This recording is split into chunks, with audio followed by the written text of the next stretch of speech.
इससे पिछले screen cast में हमने ये देखा था कि माइक्रोसॉफ्ट एक्सेल के अंदर जब अगर हमें कंसोलिडेट डाटा करना होता है तो मैनुअली हम किस तरह से कर सकते हैं। इस स्क्रीन कास्ट में हम ये देखेंगे कि ऑटोमेटिकली कंसोलिडेट करने के लिए हम माइक्रोसॉफ्ट एक्सेल हमें क्या फैसिलिटी प्रोवाइड करता है।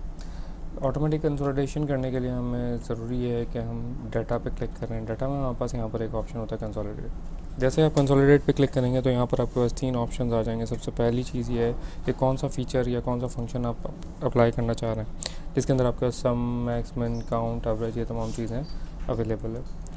दूसरा जो आपके पास एरिया है वो रेफरेंसेस का एरिया है, जहाँ पर आप रेफरेंस सेलेक्ट करके ऐड कर सकते हैं। और थर्ड एरिया ये है कि आप जो कंसोलिडेट करना चाह रहे हैं तो वो किस फॉर्मेट में कंसोलिडेट करना चाह रहे हैं।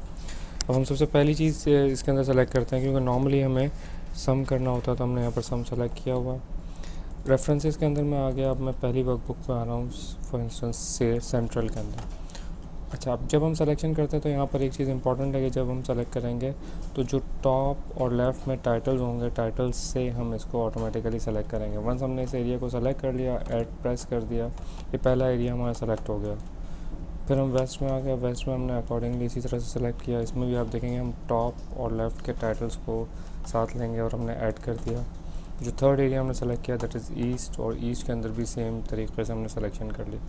अगर आप टॉप के टाइटल या लेफ़्ट के टाइटल को प्रॉपर्ली सेलेक्ट नहीं करेंगे तो माइक्रोसॉफ्ट एक्सेल इसको अकॉर्डिंगली कंसोलिडेट नहीं करेगा। अब तीनों रेंजेस आप यहाँ पर देखेंगे, तीनों की तीनों रेंजेस हमारे पास यहाँ पर सेलेक्टेड हैं जो हमने यूज़ की हुई है। अगर किसी रेंज को आप डिलीट करना चाहते हैं, आपके पास डिलीट का बटन है, या अगर आप एडिट करना चाहते हैं तो डिलीट करके आप दोबारा से उस रेंज को ऐड करेंगे तो वो एडिट हो जाएगी।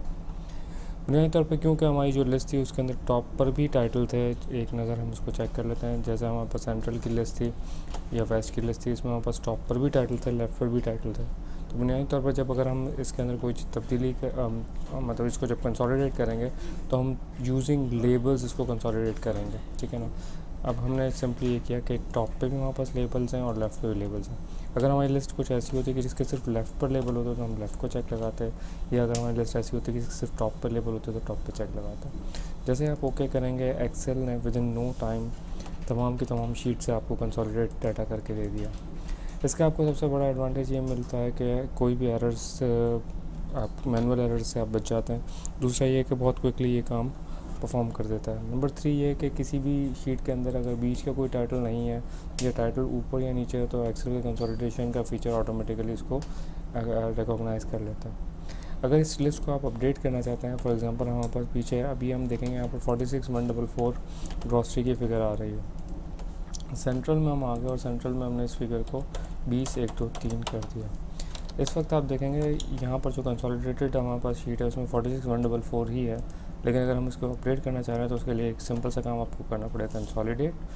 जब भी आप इस फाइल को ओपन करेंगे यहाँ पर ऑटोमेटिकली वो जो रेफरेंसेस आपने सेलेक्ट किए होंगे मौजूद होंगे।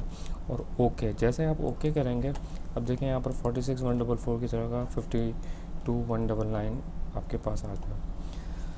जो लास्ट फीचर हम कंसोलिडेशन का देखेंगे उसके अंदर आप जो है अपने डाटा को लिंक भी कर सकते हैं। कंसोलिडेशन में जैसे हम क्लिक करेंगे आप देखेंगे यहाँ पर क्रिएट लिंक टू सोर्स का भी आपके पास एक ऑप्शन अवेलेबल है।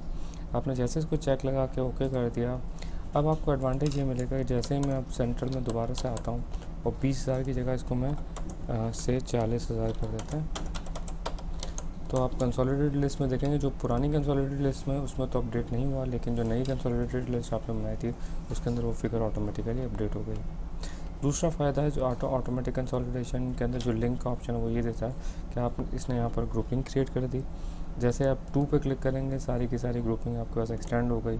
अब ये बता रहा है कौन सी फिगर एक तो कहाँ से आ रही है, आप देखें यहाँ पर फाइल का नाम है।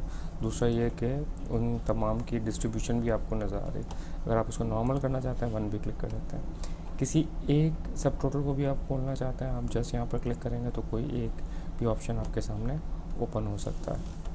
इस स्क्रीन कास्ट के अंदर हमने देखा कि माइक्रोसॉफ्ट एक्सेल का ऑटो कंसोलिडेशन के फीचर को हम किस तरह से यूज़ करेंगे, और जो हमने काम किया इसके अंदर लेबल से या कैटेगरी वाइज कंसोलिडेशन हमने परफॉर्म करवाई। Thank you so much.